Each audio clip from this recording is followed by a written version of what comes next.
Amigas, amigos, muy buenas noches. Estamos en otro debate público. Es inevitable. Vamos a seguir analizando los puntos de vista y los puntos del debate en relación con el rancho Izaguirre de Teuchitlán, Jalisco. Esta semana hay un giro impresionante, un giro importante, sobre todo en términos ministeriales y en términos de investigación. Esta semana, el titular de la Secretaría de Seguridad Pública y Ciudadana, Omar García Harfuch, dio a conocer que fue detenido el Lastra, el individuo que se encargaba del reclutamiento de muchos jóvenes para el cártel Jalisco Nueva Generación, y todo parece indicar que ese reclutamiento se concretaba en el rancho Izaguirre. A partir de la detención de este individuo, acusado de crímenes federales, la Fiscalía General de la República, a cargo del doctor Alejandro Gers Manero, asume ya el caso, es decir, lo atrae. El caso que hemos venido analizando empezó el 5 de marzo en una transmisión en Facebook Live del sitio de Guerreros Buscadores de Jalisco, un sitio en donde ellos ponen muchísimos retratos y alertas de personas desaparecidas, la gran mayoría jóvenes y la gran mayoría presumiblemente reclutadas por el cártel Jalisco Nueva Generación. Ese video es el que da inicio con toda esta escalada mediática que hemos visto, en donde más allá de esperar los resultados de una investigación o de hacer una señalización, en realidad lo que se ha querido articular es una campaña, muy distinto a que un tema sea de interés nacional, es que una campaña se quiera colocar a través de las redes sociales, de los medios digitales, de los medios electrónicos y de la prensa, como una campaña en donde se quiere implantar una especie de verdad mediática, ya ni siquiera una verdad histórica, una verdad mediática, que en este rancho lo que se estaba presenciando es un campo de exterminio, a la usanza de los campos de exterminio nazistas. Y al decir esto, le estamos restando también gravedad y objetividad a lo que realmente estaba ocurriendo o ocurrió en el rancho Izaguirre. No quiere decir que el campo de entrenamiento y de reclutamiento forzoso no fuera un asunto grave. Es muy grave. El tema es que cuando se arma una campaña, han querido insistir en este tema como si fuera una especie de verdad mediática contra una verdad política. Vamos a escuchar lo que este martes 25 de marzo, el fiscal general Alejandro Gers Manero dijo sobre la atracción de la Fiscalía General del caso. La madrugada del día de hoy, la Fiscalía General de la República, el Ministerio Público, la Policía y los peritos tomamos posesión de ese lugar.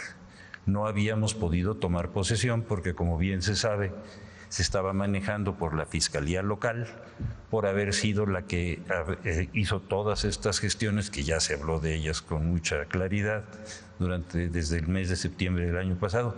Ya en este momento es un asunto de carácter federal, está ocupado ese sitio por las autoridades federales y están entrando los peritos para determinar la realidad de lo que hay ahí. Y para ilustrarnos un poco de quién estamos hablando cuando hablamos del Lastra, vamos a ver esta pieza informativa del Canal 14.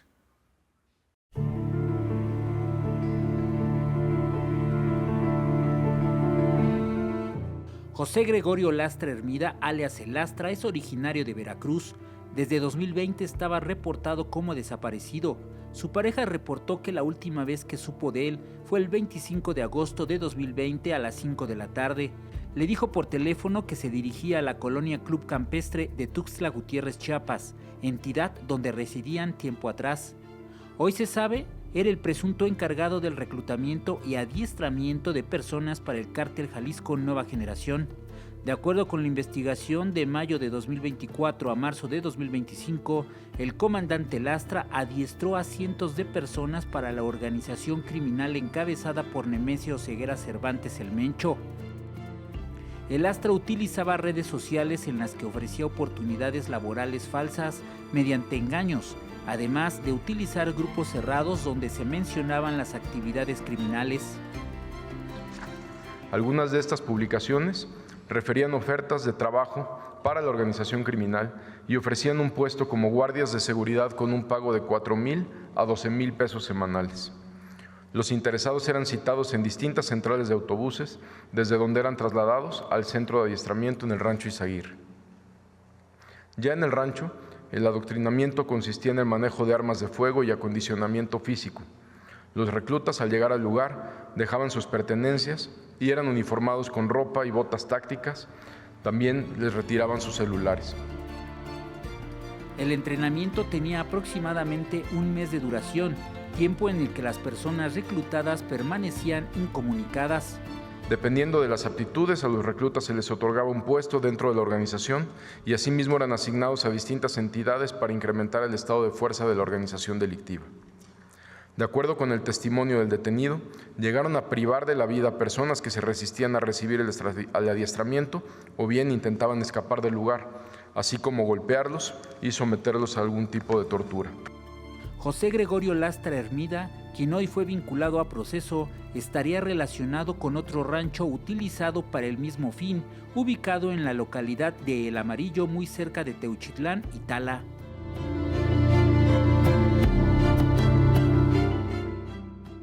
El comandante Lastra operaba para Hugo Gonzalo Mendoza Gaitán el Sapo o el 90, hombre de confianza de Nemesio Ceguera Cervantes el Mencho y jefe regional en Jalisco, Nayarit y Zacatecas. El Sapo coordinaba las operaciones de expansión del cártel Jalisco Nueva Generación. Además tiene a su cargo una red de lavado de dinero y es responsable del reclutamiento de jóvenes para la organización criminal. Es uno de los hombres más buscados por la DEA y señalado como posible sucesor del Mencho. Punto de referencia. Estos son los elementos para debatir y agradezco muchísimo a Karen Lozada de Capital 21 que nos vuelvas a acompañar, querida Karen. Gracias. Mucho gusto, un honor también tenerte a ti. Azul Alzaga, conductora, directora de información de Punto de Referencia. Muchas gracias. Gracias por tenerte, Azul. Krishna Corona, director informativo del Informativo 14. Un gusto. Gustavo Ramírez, también conductor de SPR Informa y que estamos transmitiendo en Altavoz Radio. Así es, muchas gracias por la invitación. ¿Quién quiere entrarle al tema?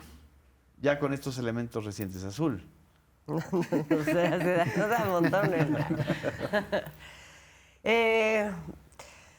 Híjole, me parece que ha estado muy fuerte, muy evidente la campaña, que se ha desviado la atención de las cosas que son centrales. Lo decíamos desde la vez pasada. Digamos, ¿cuáles son las cosas importantes aquí? Que se pueda hacer una efectiva política y una serie de medidas para atender el tema de los desaparecidos, para atender el tema de la seguridad desde sus raíces y, digamos, de manera integral. Y cuando empiezan a plantear una campaña como esta, que desde mi punto de vista es absolutamente claro que se trata de una campaña, que no se trata de una cosa que parte de que el gobierno no ha comunicado bien o de que no están queriendo mostrar las cosas que son evidentes en función de lo que ha dicho la gente que plantea que se trata de un centro de exterminio. Cuando se desvía hacia allá el tema, lo decía yo la vez pasada también, dos cosas pasan. Una, evidentemente, se va caminando en función de una agenda política, pero desde otro punto de vista también pasa que entonces no podemos enfrentar lo que está sucediendo realmente. ¿Y qué es lo que está sucediendo? Digamos, con los elementos que tenemos hasta este momento, creo que ya hay varias cosas que son de mucha importancia. Una, se plantea, por ejemplo, que existe gente que estuvo en el rancho y que ya fue detenida afuera. ¿Eso qué significa? Digamos, esos son elementos que confirman el hecho de que el predio del Rancho Izaguirre pues, funcionaba como un centro de adiestramiento y para reclutar jóvenes o personas para que fueran parte del cártel Jalisco Nueva Generación. Y varios de ellos, digamos, salieron de ahí y lo fueron. Y por eso han sido detenidos. Otros probablemente no salieron de ahí porque efectivamente los mataron. Pero aquí, ¿cuál es el centro, digamos, de la cosa? El centro de la cosa es que no es un lugar, como hoy estaba diciendo en la mañana el secretario Harfuch, no es un lugar que exprofeso tiene la finalidad de llevar a gente para exterminarla, tiene la finalidad de entrenarla y claro, si alguien no quiere ya entrarle a ese juego o se quiere ir, entonces pues sí, como tú dices, es muy, muy grave eso que también suceda. Pero no es lo mismo porque además un campo de exterminio pues también tiene otras connotaciones. Tiene la connotación de que es una cosa... es un genocidio. Normalmente es un genocidio, es un pero genocidio, además normalmente viene del Estado. Humanidad. Y viene del Estado. Así y es. no tiene ninguna explicación, digamos. Esto sí tiene una explicación, un homicidio o una serie de homicidios que se dan en ese lugar como parte de esto, que es toda una dinámica, que ¿por qué también es importante identificarla? Pues porque no es nueva. Te debato para un poco entrar a este punto. Lo de campo de exterminio, igual a un genocidio, igual a un Auschwitz mexicano, como escribe Guadalupe Loaiza y como han escrito muchos. Y lo digo así porque esa es la campaña, cuando se unifican los criterios y ya no hay argumentación, sino simple y sencillamente sentencias que se aprueban a sí mismas. Pero cuando tú hablas de eso, entonces lo que quieres es responsabilizar al Estado, justamente, al Estado federal, o al Estado estatal, Jalisco o el gobierno federal, de lo que está ocurriendo en el Rancho Izaguirre o de lo que ocurrió. Y si lo estás responsabilizando, es porque estás en esta campaña de que vivimos en un narcogobierno. Y si vivimos en un narcogobierno, entonces lo que necesitamos es la intervención de afuera para acabar con esos terroristas y este narcoestado. Es decir, no es ingenuo, no es un asunto solamente de golpeteo. Hay toda una intencionalidad a partir de un hecho muy lamentable y de un acto de valentía de las propias buscadoras. Hay una especie de giro, de tergiversación discursiva, ¿no?, que tiene que ver con esto. Sí, absolutamente. Sí. Bueno, sí, justamente creo que se ha construido una verdad mediática. Sí. Me gustó mucho ese concepto que le busca hacer frente a la verdad a secas. Una de las demandas o una de las consignas bajo la cual llega la presidenta justamente es no repetir las mismas situaciones tan lamentables del pasado, como es el caso Ayotzinapa, y justamente es lo que quieren construir estos grandes medios que sí están actuando de manera coordinada, que le quieren construir su propia Ayotzinapa, claro, buscando deslegitimar la aprobación que tiene, la aprobación que hay a su gobierno y también al gobierno que la antecede, y sobre todo también no creo que sea una situación ingenua de cara a todo el conflicto geopolítico que se está viviendo hoy entre México y Estados Unidos. Es la excusa perfecta. Claro, ¿y le ves similitudes al caso de Rancho Izaguirre con el caso Ayotzinapa? No, para nada. No, creo que ni siquiera hay un punto de comparación. Esta semana salido, parece que es muy fácil hablar, parece que no hay una mínima seriedad en los argumentos que se pueden eximir por parte de grandes voces de estos medios corporativos, pero no hay similitud alguna entre Ayotzinapa y en este caso tan lamentable. Primero por la respuesta que se ha dado desde el propio Estado. Sí. La presidenta en ningún momento ha querido deslindar responsabilidades. Ayer lo dijo claramente, ya hay una ruta. La primera, el Estado, claro que tiene la responsabilidad de dar con la verdad con los desaparecidos. También lo dijo claramente, es urgente que la Fiscalía asuma este caso. Ya vimos que hoy ya se dio este caso. Y también lo dijo, los periodistas, los medios, todos aquellos que están construyendo verdades sin elementos mínimos forenses, en algún momento también van a tener que rendir cuentas. Claro. No hay un punto de comparación mínimo y tampoco lo hay, que creo que es importante hacer énfasis todas las veces necesarias entre el tema de las lamentables y el tema tan sensible de las desapariciones en nuestro país y la desaparición forzada. Porque ya he escuchado también a varios Sí. actores políticos que justamente son los responsables de las desapariciones forzadas en los 60s, en los 70s, estar acusando de que se vive un caso más de desaparición forzada. No. La desaparición forzada tiene como elemento crucial y fundamental la intervención de las fuerzas estatales. Claro. Y en este caso es una situación que claro que se tiene que atender por parte del Estado, pero que también creo que no hay que hacer menos, que ya se está atendiendo. ¿Se tiene que profundizar? Sí. Es un tema sensible que nos lastima y que nos duele a cualquier persona con un mínimo de humanidad, por supuesto que sí, Sí. pero Claro. se ha atendido. Tenemos una disminución del 27% desde 2018 en los homicidios dolosos. Creo que es un indicador muy fuerte este. Tenemos también reducciones entre las víctimas diarias en estos últimos años. Se presentó el informe de Pero seguridad. ahí va parte de la campaña. No es cierto, dicen ellos, sin evidencia alguna, esta disminución de más del 27% o 15%, dependiendo del rango que abarques, de los homicidios dolosos, porque en realidad lo que han aumentado son las desapariciones. También hay una tampoco lo han campaña en esto. probado. Es que justamente es eso. Pero es que hay que señalar la falta de seriedad en Eso. todos estos trabajos periodísticos o presuntamente periodísticos, porque realmente lo que estamos viendo es el terraplanismo en los medios de comunicación y en la política nacional. Tú cuando debates con un terraplanista y le dices, es que no se puede entender el movimiento de las estrellas y la Tierra no es redonda, el terraplanista te dice es que las estrellas no existen. Entonces zanjan con una exageración la discusión y ya Sí. no puedes seguir discutiendo con un terraplanista. Está pasando lo mismo con Teuchitlán. Cada vez que aparece la Fiscalía de Jalisco, la Fiscalía General, el secretario de Seguridad y aporta un elemento que da un poco de certeza y de claridad al caso, los medios de comunicación y los políticos salen con una exageración mayor a la anterior.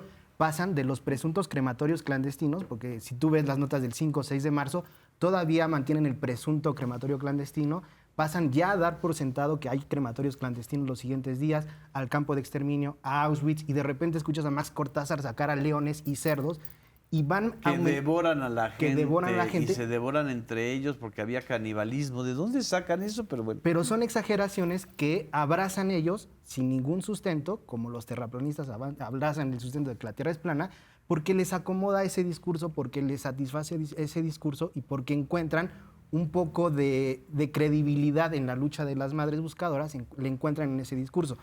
Yo me atrevería incluso a anticipar que no importa qué tan sustentada esté la investigación de la FGR, cuántas tomografías del terreno les muestren, cuántos vuelos de dron, cuántas pruebas científicas Así muestra es. la FGR, ellos van a mantener este discurso de que ahí hubo un campo de exterminio y van a cambiar su política, su comunicación política, van a cambiar su periodismo por terraplanismo. Entonces hay que restarle seriedad al trabajo que están haciendo, hay que restarle seriedad a esta campaña, hay que señalarla, pero no están construyendo una verdad, están Lo que construyendo sí una creo teoría que es- abrazan. Pero sí creo que es serio y creo que vale la pena debatirlo, es la persistencia, la consistencia y la amplitud de la campaña. Es decir, no son 2 o 3 medios, Sí, ¿no? es No.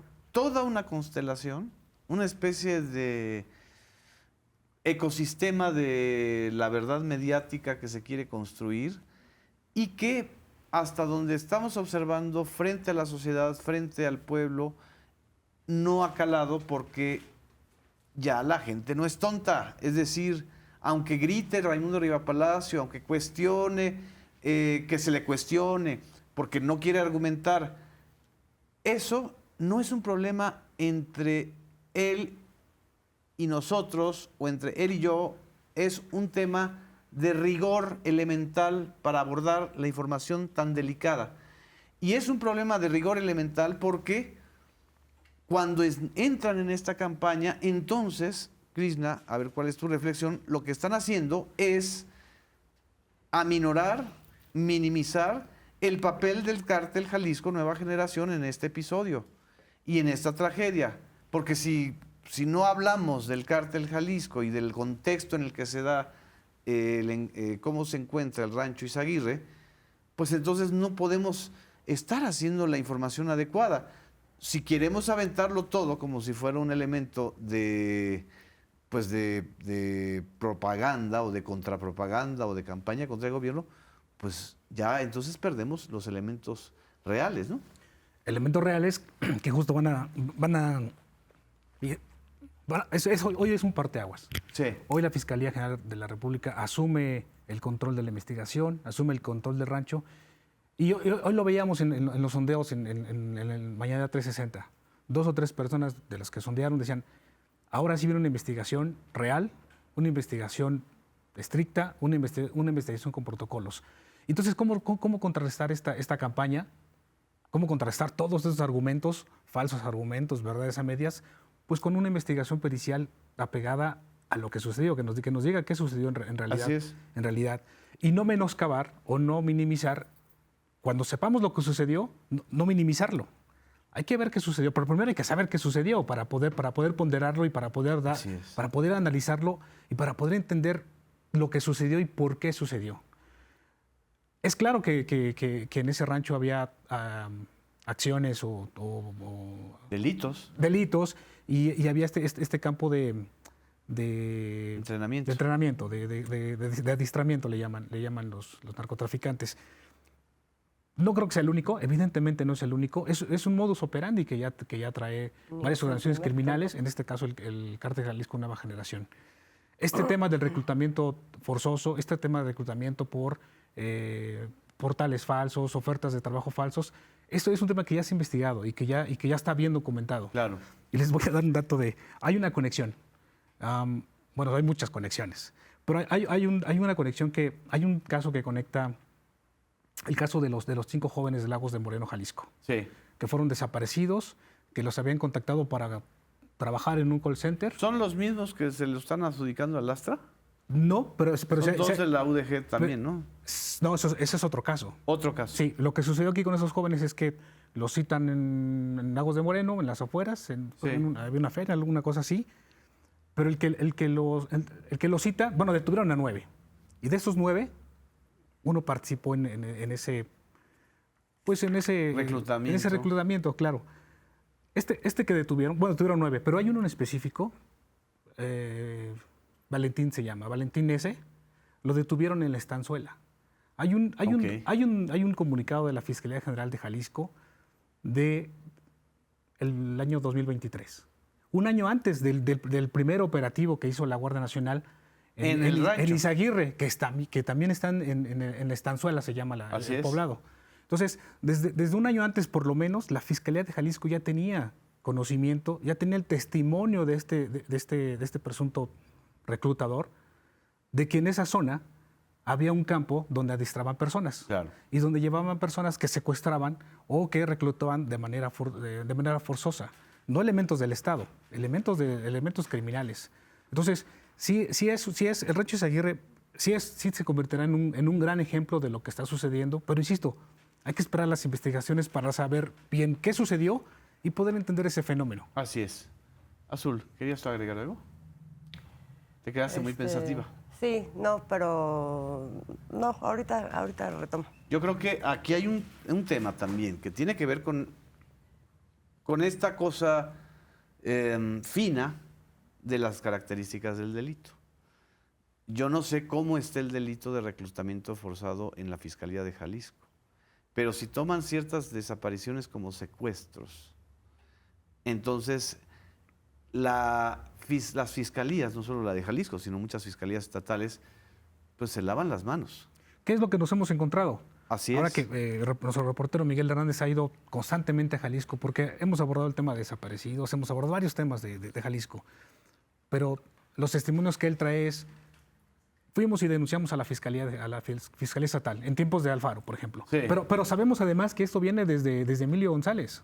Desde mucho antes. Desde así es, Emilio el y gobierno del PAN. desde Aristóteles y todo Y luego de Aristóteles, que es del PRI, y luego de Alfaro, que era del MS. Exacto, toda esta corrida de gobernadores y de partidos. Así es. Y lo que han dicho es, históricamente hemos ido a denunciar a la Fiscalía de Jalisco, e históricamente nos han dicho no, o históricamente nos han puesto trabas. Y todos estos mecanismos de, pero a lo mejor se fue con la novia, pero a lo mejor se fue con el novio, o a lo mejor se fue con la otra. Y entonces, estas excusas tan tontas, que hoy para se quiere, no clasificarlos como desaparecidos. que justamente hoy con lo que presenta la presidenta Sheinbaum, de las cosas que se van a ir desmontando para Sí. agilizar estos reportes de personas desaparecidas.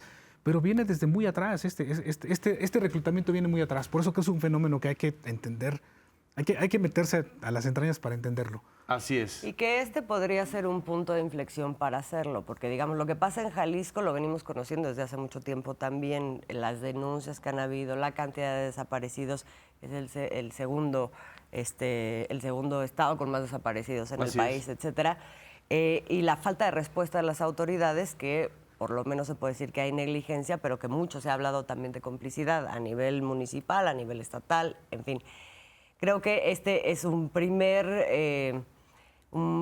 caso en el que podría, digamos, saltarse o dar ese pequeño salto de las autoridades estatales para que a través de la investigación de la Fiscalía entonces empiece a ordenar esto.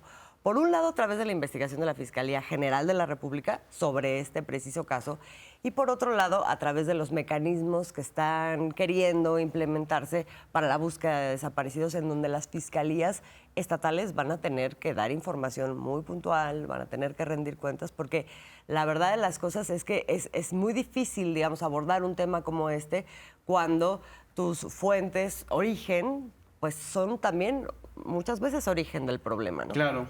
Entonces, creo que en todo caso esto, si bien no es un tema, es que por eso llama la atención, porque lo que pasa en Rancho Izaguirre, como dice Krishna, no es la primera vez que lo vemos, no es el primer centro de adiestramiento, no va a ser el último también. Eso no quiere decir que esté bien.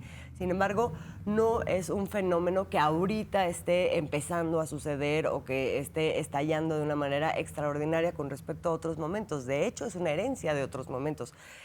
Sin embargo, se trata como algo inusitado y además se le da otro carácter. Por eso el carácter de la campaña. Entonces, por eso hay que preguntarse por qué esa campaña así, cuando tiene todas estas características en donde sabemos que viene desde acá, ¿no? Digamos, eso por cuanto a la campaña, que sí es muy altamente identificable. Pero después, lo otro es que si ya estamos ahí, sí se puede ver como una oportunidad para avanzar en, Claro. en un tema en donde sí, francamente, nos hemos visto atorados, digamos, a nivel del país, cuando ya uno ve más hacia las localidades y hacia los estados y hacia los municipios, en donde están ocurriendo estas cosas y en donde no necesariamente hay la capacidad del gobierno federal de entrarle. Así es. Vamos a un corte, que se nos fue la charra. Vamos a un corte, regresamos con Karen. No nos dejen.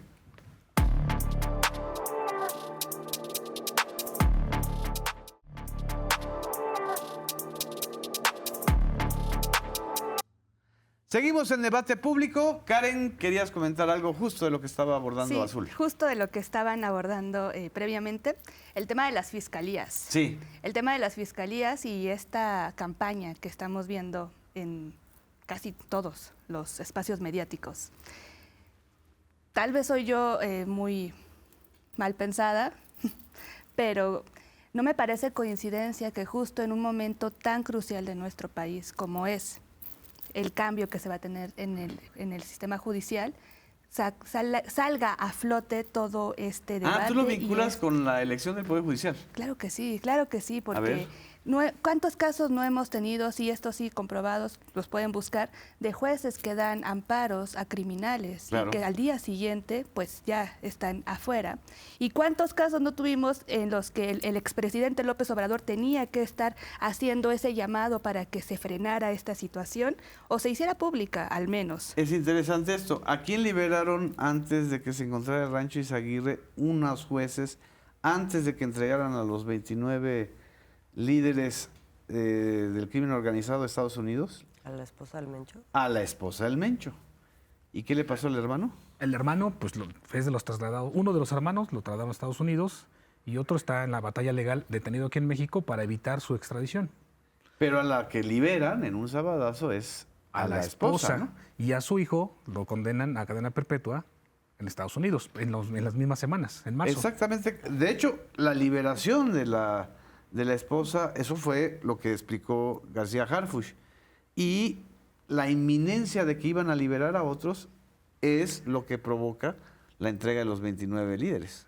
Es decir, sí tienes razón, o sea que hay un tema del manejo del Poder Judicial frente al crimen organizado muy delicado. Sí, yo no me atrevería a hacer ninguna afirmación tajante, solamente que hay intereses que se están tocando y que se van a seguir tocando y que en efecto no son benéficos para estas cédulas que tanto daño y tanta violencia han generado a nuestro país. Así que no es cosa menor también que esté este tema sobre la mesa en este contexto específico en el que se está viviendo algo inédito en nuestro país y que sin lugar a duda va a ser una sacudida tremenda a profundos intereses que se han enquistado por años, por décadas y hasta por siglos, ¿no? Quizás hasta por siglos. Y creo que esto es... Dinastías judiciales. Creo que es importante, justamente bajo estos diferentes elementos que ya han expuesto bien mis colegas, el tener muy, muy presente que de las tragedias, si se busca politizarlas, es lo más ruin que se puede hacer por parte de actores políticos, periodistas o cualquier persona que tenga alguna incidencia pública.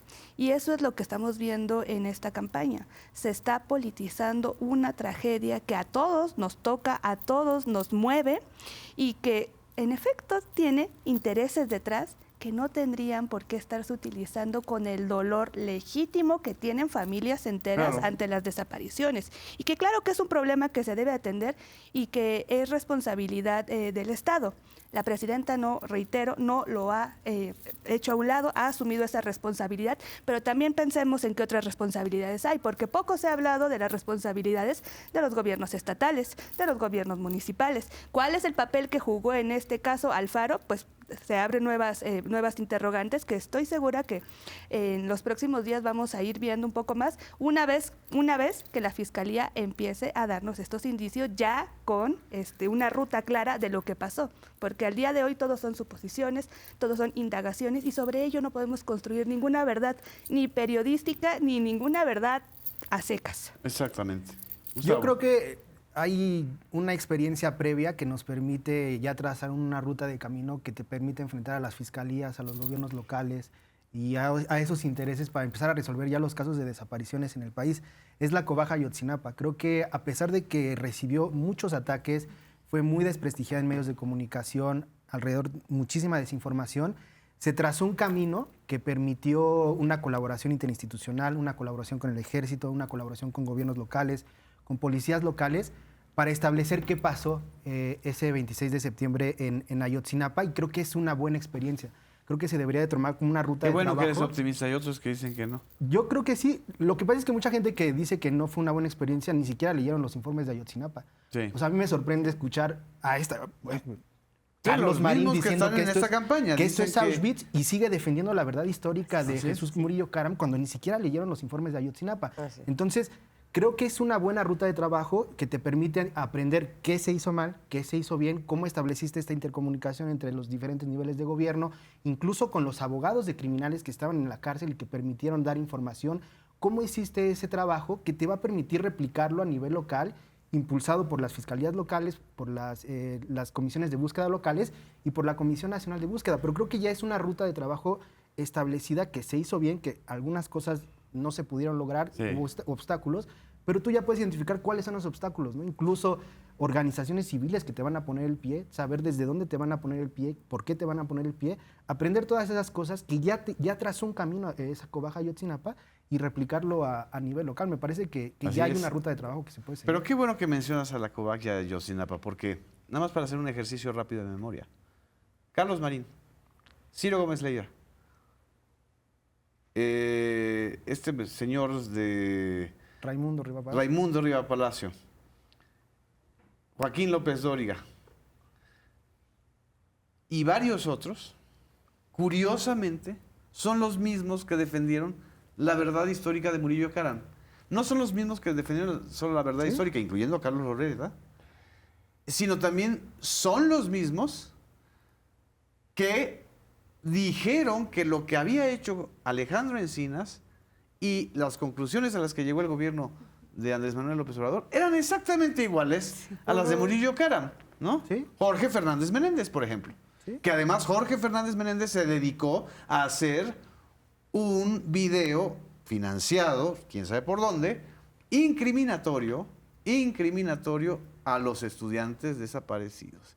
Ahora entonces, estos mismos truanes, perdón que lo diga así de claro, que han sido los defensores y los operadores mediáticos de campañas de mentiras y de construcciones de verdades históricas, nos vienen a decir que ellos están hablando en nombre de las víctimas. Pero además son los mismos que firmaron con Peña Nieto iniciativa por México, ¿cómo era? No, Para- esa fue con Calderón.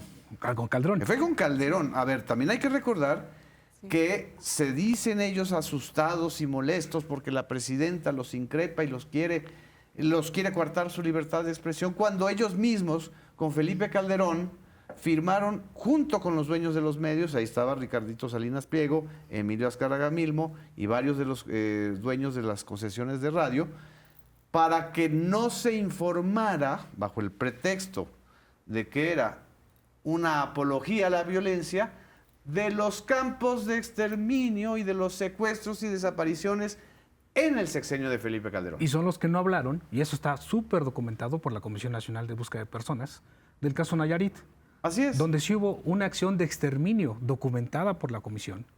En tiempos Que la de- denunció Andrés Manuel López Obrador porque tuvo la mala fortuna de estar al lado cuando fueron los disparos de los helicópteros. ¿no? Exacto. Y que fue en tiempos de ese gran fiscal, Beitia, Edgar en Beitia. Nayarit. Cuando se documentó que ahí sí había agentes del Estado, en complicidad con agentes criminales, desapareciendo, secuestrando a integrantes jóvenes de cárteles rivales. En ese entonces, de los Beltrán Leiva. Porque ellos habían, en ese entonces, según el propio testimonio de Beitia, ya habían volteado bandera y estaban con el Chapo, con el cártel de Sinaloa.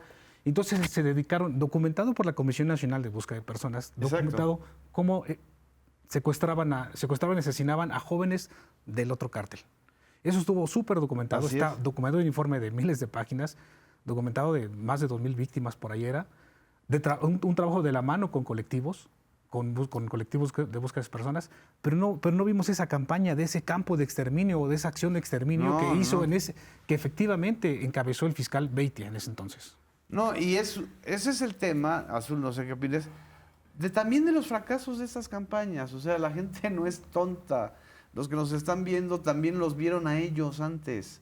Entonces ya no tienen credibilidad.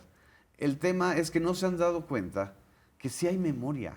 Sí hay una memoria inmediata de las mentiras y de las falsedades y de las infamias que ellos mismos construyeron desde sus espacios mediáticos y que ahora quieren forzar al gobierno a asumir la verdad mediática que ellos quieren que sea, porque a eso les conviene o porque están trabajando para los intereses que les conviene que suceda.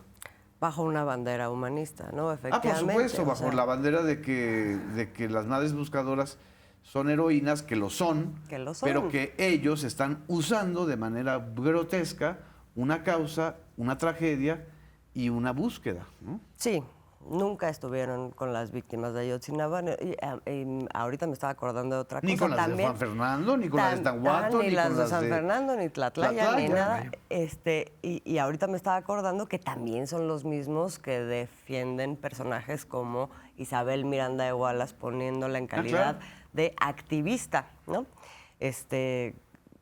Bueno, hasta el final Ciro Gómez Leiva estuvo defendiendo la calidad, y no solamente él, ¿no?, de este personaje del que se ha documentado de una manera muy amplia los montajes de los cuales participó y las violaciones de derechos humanos que ella impulsó en complicidad con distintas autoridades que ellos también defienden, Así como es. Eugenio García Luna, ¿no? Entonces, sí, no, la verdad es que es grosero. Y efectivamente, como dices, hay un tema ya de pérdida de credibilidad, de crédito de estas voces, que creo que es lo que ha ayudado a que una campaña que ha salido con tal fuerza y con tal magnitud, y por Más magnitud... de 9,500 notas en 2 semanas. Sí, es que ahora Notas no informativas solamente sin es redes contar sociales, columnas, ¿ah? efectivamente. Ahora, sí llama la atención, digamos, una plataforma en donde se reflejan todas estas notas, finalmente son las redes sociales. Y en redes sociales un nuevo estudio, ahora acaba de salir también en Milenio, de Salvador Frausto, que vuelve a reiterar que en realidad hay una concentración de bots que son comprados, que están impulsando cierta narrativa, que es esta narrativa, que es la que reproduce todo lo que está sucediendo en los grandes medios de comunicación, pero la reproduce a través de bots y solamente tiene resonancia en aquellas comunidades que son de por sí, pues, adversarias, digamos, políticas de la Cuarta Transformación, ¿no? O sea, el prianismo clásico de las redes sociales, solamente ahí. En el resto de la comunidad, si uno hace el análisis orgánico, que es lo que ahí se plantea en el estudio, en el resto de la comunidad de la red social no tiene ningún impacto. Y eso, pues, sí es de llamar la atención. Así es. Karen, ¿querías tú comentar algo? Sí. Me parece que la verdad y la memoria son dos elementos que están muy presentes en la población mexicana y que justo son grandes elementos para contrarrestar todo este ataque mediático en donde todavía no sabemos cuál es, qué es lo que pasó realmente.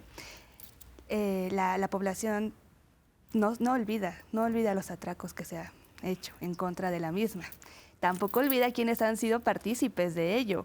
Tampoco olvida el papel que han jugado en otros momentos y cómo lo han jugado las instituciones, las autoridades gubernamentales. Con todos estos elementos que tenemos sobre la mesa, es más sencillo empezar a hacer un análisis de qué es lo que está pasando, cómo se están presentando las verdades las verdades mediáticas y sobre todo tener un punto de partida mucho más crítico de cara a lo que se viene en los próximos días, que sí van a ser días sumamente sensibles para toda la población. ¿A quién no le duele un desaparecido? De verdad, reitero esta situación, pero en los que se van a tener diferentes versiones. Ahí el criterio de la población de nuestro país va a ser elemental y va a ser sustancial de cara a lo que se pueda dar o a lo que se busca fraguar desde estas grandes fábricas de bots, estas granjas de bots y desde las campañas mediáticas que sí, si nos metemos a ver las portadas, todo tiene que ver con este caso,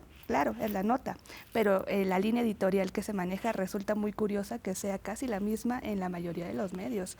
Ahí se pusieron de acuerdo. Sí, es que lo que es periodista sabe, cuando la nota la alargas como chicle, o sea, la han alargado como chicle. Es decir, la estrategia de la campaña es que continúe el tema, que se siga simbrando la insidia o la sospecha o la cizaña de que en realidad ahí el Estado mexicano, en consonancia o en contubernio con el Cártel Jalisco Nueva Generación, ejecutaban y arrojaban cadáveres y sus huesitos se están viendo. Es decir, y si no, Harfuch sí admitió que había un homicidio, o dos homicidios, o tres homicidios. Claro. Entonces, si se admite que hubo un homicidio o dos homicidios, entonces quiere decir que ahí es exterminaba a la gente. Campo de pero no entran a detalle en el tema, de cuando en la conferencia de la semana pasada del fiscal Gertz, cuando enumera toda la serie de irregularidades de la investigación de la Fiscalía de Jalisco, eso no trascendió. O sea, la investigación original estaba llena de zonas negras, llena de irregularidades, llena de datos que no había, pero muy poquitas notas, muy poquitos medios centraron en eso. Porque la campaña no era contra Jalisco y la Fiscalía de Jalisco. La campaña es contra la presidenta, que tiene un 85% de aceptación de la población. Eso es muy claro. Y que además se ha presentado con una posición sumamente digna frente a una nación que está un día sí y otro no amenazando con aranceles. O sea, son estos dos factores. Exactamente. O sea, es un asunto que no estaba en la agenda inmediata de la agenda normal, digamos, de información pública. Estábamos saliendo del episodio de los aranceles, que fue un episodio muy intenso, muy delicado, muy desafiante por la dependencia y la codependencia que tenemos con Estados Unidos.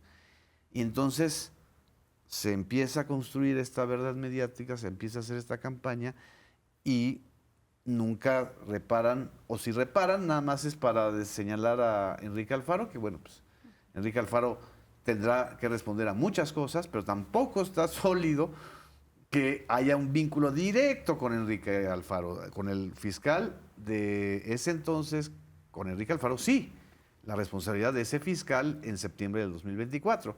Y antes, te decían, del dato Pero del ahora 23. que ya está el tema, ya lo asume la Fiscalía, ya la Fiscalía General lo tiene en sus manos, según dio a conocer Gertz Manero, ahora entonces hay que hacerle campaña a Gertz Manero, ¿no? Porque además, qué payaso señor, ¿no? Que dijo y que no se presentó. No fue. Y que no fue. Y si no es así, pues guerra contra los youtuberos y los medios alternativos que son unos paleros porque no están diciendo lo que nosotros queremos que ellos digan, porque nosotros nos repetimos entre nosotros. Es grotesco, realmente. Porque entonces no estás discutiendo cómo arreglar una crisis humanitaria tan grave como la de los desaparecidos. Estás viendo cómo le sacas raja política, raja mediática y raja de dinero, porque aquí hay mucho dinero. Sí. No solamente los 20 millones de presuntos gastos en bots, sino dinero en colocar, porque nadie de estos compañeros que salen en medios lo hace gratis, por favor. O sea, ya conocemos bastante lo que recibían millonadas de dinero con los gobiernos de Vicente Fox, de Felipe Calderón y de Enrique Peña Nieto para callar o para decir, sí señor, no vamos a hacer apología de la violencia, vamos a ignorar lo que está pasando. Sí, y además, o sea, esto que planteas, también hay que decir, no hay un interés de entender el fenómeno. No. O sea, cuando dices no lo quieren resolver, no lo quieren entender, porque sí se tiene que entender que estamos hablando de un negocio en operación que necesita gente para operarlo. Claro. Y que eso es parte de lo que está sucediendo. Cuando ellos determinan, esto se trata de campos de exterminio donde lo que quieren es acabar con los jóvenes, entonces primero es miserable porque están negándole a justamente sus padres la posibilidad de pensar, porque además es una posibilidad abierta que sus hijos estén vivos, Claro. no que hayan muerto quemados en un campo de exterminio, de una cosa que no está probada. Se vio con la carta. La carta del muchacho que encuentran entre los elementos del rancho Izaguirre es una carta de despedida y 80% de los comentaristas dijeron que ese muchacho estaba muerto cuando estaba vivo. Y luego aparece vivo. Pero eso no es nota. No, eso ya Porque no. eso ya no funciona y para la muchos de campaña. los testimonios que han estado justamente son de chavos reclutados, no sé qué, que finalmente fueron obligados. Es que eso sí, o sea, es un tema de hacer de manera forzada, de manera coercitiva, que los chavos operen en un sentido, pero muchos podrían estar en esa circunstancia. Entonces, ¿cómo le entras a ese fenómeno? Creo que tendríamos que estar discutiendo otras cosas que tienen un origen social, un origen económico, que no solamente tiene que ver con la distribución de la riqueza, pero sí tiene que ver con la precarización de ciertas comunidades. Tiene que ver también con la generación de ciertos valores que ahorita tendríamos que estar combatiendo y que es, creo que parte de lo que se quiere hacer desde la Cuarta Transformación, cuando todo el tiempo, desde esta otra trinchera, lo que se está haciendo es, eso qué, ¿no? Sus abrazos, no balazos. Pero hay un tema, hay una parte que tiene que ver con una descomposición social que sí se dio durante el neoliberalismo y durante todo este tramo de nuestra historia en donde la violencia estuvo presente, pero estuvo presente también como una moneda de cambio, en donde el valor fundamental de las cosas era y es el dinero para ciertos sectores sociales. Así y eso es. lo tienes que modificar. Pero si no le entramos a hablar de eso, es que, bueno, o sea, no nada más son las fiscalías, también tiene que ver la parte social. Y en donde, pues, hay que ver de qué manera Pero se ahí no les recuperan importa, a los porque jóvenes. eso- A la eso derecha lo- no le importa porque esos lo valores reducen. no le corresponden a la derecha. Los valores que tenía la derecha en México quedaron destruidos con 6 años de humanismo mexicano porque estaban ligados a valores económicos que quedaron putrefactos con el humanismo mexicano. Entonces, cuando les hablas de corregir las causas sociales, no les interesa Peor, porque Gustavo, no tienen esos se valores. les cayó el teatrito cuando Genaro García Luna, su héroe, Claro. el héroe de esa derecha que pedía orden, Mano dura. mano dura, cárceles, elementos punitivos al máximo. Intervencionismo y también mátense en caliente ustedes, ¿no? O sea, que se maten entre ellos. O sea, todo ese discurso pues quedó atorado con la sentencia a Genaro García Luna por encabezar él desde el gobierno un cártel. ¿Sí? O sea, también ellos perdieron todo crédito. Por eso no es casual que la presidenta o cualquier persona sensata les recuerde, oigan, ¿de qué están hablando ustedes? Sí. ¿De qué está hablando Gil Suar, el señor Copelas Ocuello, Javier Lozano? Cuando están diciendo que Morena y el narcogobierno de Morena y que los muertos de Morena y que los campos de exterminio y las narcofosas, o sea, por favor, si ustedes vienen del infierno al que nos metieron, ¿no? Pero tienes razón, o sea, la derecha no va a entrarle a defender.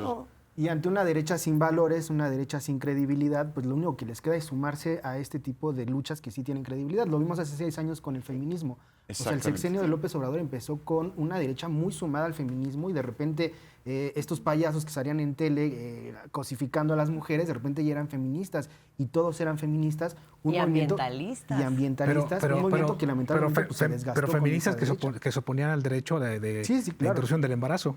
Y lo vamos a ver estos primeros meses de gobierno de Claudia Sheinbaum, sumados lamentablemente a las madres y a los padres buscadores y a esta lucha tan legítima. Sí. Yo quisiera precisar algo.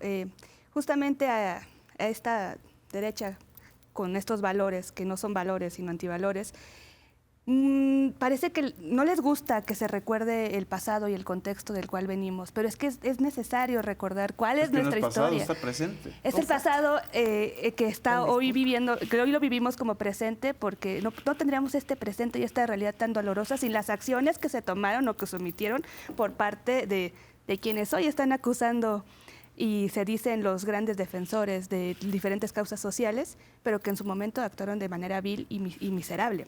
Es importante recordar esto porque gran parte de los jóvenes son quienes a quienes reclutan dentro de las filas del crimen organizado. ¿De qué manera se les pedía o se puede poner en cuestión que estos jóvenes vieran esta alternativa cuando en el pasado se les quitó, el derecho a la educación, se privatizó? Así es. ¿Cuál es la alternativa entonces? 2 salarios pírricos, una burla o vía outsourcing, Eso es no tenía lo que realmente ninguna. duele de los anuncios de reclutamiento. Justamente, la cantidad de gente sí. que se engancha por 4,000 pesos mensuales. O por la promesa de que van a viajar a Estados Unidos o que los van a... Pero es que es la promesa de una meter a una realidad empresa. que en nuestro país también duele y que sí, Azul lo mencionaba, tiene que ver con las desigualdades, claro que sí, tiene que ver con la pobreza, claro que sí, pero estos son uno de los elementos que desde la política pública y asumiendo el papel y la responsabilidad del Estado se está buscando y se está trabajando ya con grandes avances, aquí sí puedo decir grandes avances, para que ya no sea la única alternativa que se le ofrezca a la juventud, a los adolescentes, el que miren con buenos ojos el ser parte de estas filas del crimen organizado, sino que se atienda, se les dé opciones de educación, se les dé opciones de empleo dignas, que esto es crucial, y opciones también de esparcimiento, que son cosas que sí se quitaron dentro de los periodos de Calderón, de Peña Nieto, Así y es. todavía si nos vamos más atrás. Así es. ¿Querías tú comentar algo, Azul? ¿Alguien me puede explicar, antes de que terminemos, cómo es posible, a ver, jóvenes Esto va para de los sala, jóvenes. también nosotros tenemos, no tanto. ¿Cómo es posible que una plataforma como TikTok te ponga en observación y te censure una declaración, a mí me pasó ayer, de Omar García Harfuch aclarando lo que ocurrió en el caso del Rancho Izaguirre, hablando del modus operandi de Lastra, pero no censure, no cure, no tenga esa percepción de que ahí están haciendo reclutamiento a través de esa plataforma de jóvenes para irse con el crimen organizado? Es más grave para ellos o para los que manejan el algoritmo de TikTok las referencias violentas y no el delito de reclutamiento a través de su plataforma digital. Es decir, aquí también hay una discusión que no estamos dando. ¿Cómo es posible que estas plataformas estén permitiendo sin... Y eso que dice que tienen muchos controles, ¿ah? Que tienen muchos controles del contenidos y de cómo interactúa la gente en ellas, ¿no? Sí, es eso, básicamente la falta de controles al interior de estas plataformas. TikTok es muy opaca en su manejo, es una de las grandes denuncias que se le hace a TikTok, el hecho de no saber qué se hace con los datos, el hecho de no saber cuáles son sus políticas para bajar el contenido, te baja el contenido de un día para otro y pues como lo hacen con inteligencia artificial, básicamente lo que hacen es analizar rápidamente la conversación, encuentran hashtags, etiquetas o imágenes que considera el algoritmo perjudiciales, pues así es como van clasificando y eliminando el contenido. Pero pues también los criminales pues entienden qué es lo que no deben publicar o cómo pueden publicar. Por ejemplo, recuerdo investigaciones cómo venden drogas sintéticas en WhatsApp, en Telegram o en Facebook, Instagram, utilizando emojis, ¿no? Entonces, la inteligencia artificial no reconoce los emojis, tienen claves para las distintas drogas, son emojis de distinto color, y entonces el algoritmo no alcanza a entender que eso es una clave para vender drogas sintéticas. Y así es como lo van brincando. Y efectivamente ese es el problema, estamos concentrando demasiado poder, demasiada conversación, demasiada información en estas plataformas que al final están controladas por gente que tiene otros intereses. Claro.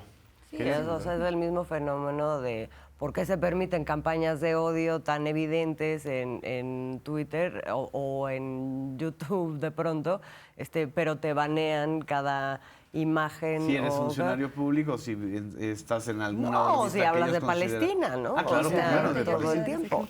Entonces, bueno, claramente hay intereses ahí atrás y es, digamos, esta discusión sobre hasta dónde se tiene que regular, desde dónde, porque ellos al autorregularse en función de los intereses de los propios dueños de las plataformas, evidentemente no atienden lo que es pues, ni el bienestar social, ni los intereses de la población, ni ninguna de estas cosas.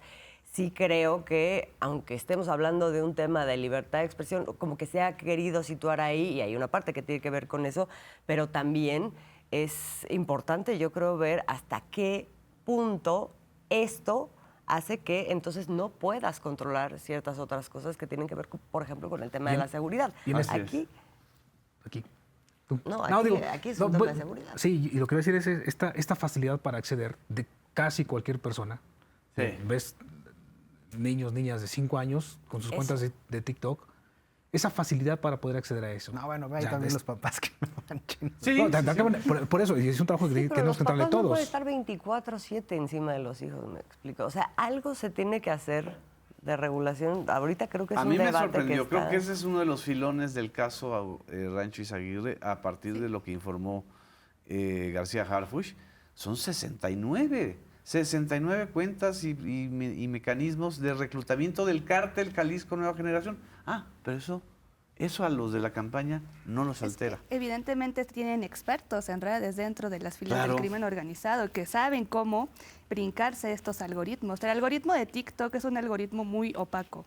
No sabemos como usuarios porque muchas veces nos sale lo que nos sale, porque a diferencia de otras redes sociales en las que se va perfilando con base en los gustos, en TikTok puede ser que sí, tengas un feed ya medio pensado, medio trabajado con base en lo que tú consumes, pero de pronto sale algo que nada que ver con lo que tú tienes en tu día a día de consumo. Y otra cosa adicional y sumando a lo que dijo Gustavo, TikTok detecta información sensible. Sí. Información sensible, ya sea con palabras, lo que se dice o lo que tú pones en tu copy para hacer la publicación, y a partir de ello hace esta selección, que es una selección realmente sumamente, pues, chafa. Es una selección a medias porque, es una selección discrecional. Totalmente, es decir, pero no hay criterios el criterio generales. es que utilices o no una palabra, el criterio es que salga o no una persona, una figura pública. Sus criterios son sumamente generales y eso genera, valga la redundancia, que al momento de que se hace tal o cual publicación se tengan fallas en esta misma red social. ¿Por qué no se están cancelando de manera inmediata todas estas cuentas que están o distribuyendo droga o reclutando gente, y sí se están cancelando publicaciones en las que subes declaraciones de un funcionario, pero que dijo, no sé, la palabra violencia, no sé, crimen organizado, y al momento se bajan esas publicaciones porque las marca como contenido que está promoviendo. Pues vamos a tener que hablar en lenguaje de TikTok. Ya se nos acabó el tiempo. Vamos a hablar en lenguaje tiktokero en el próximo debate público. Muchas gracias. Nos vemos en la próxima emisión de Debate Público.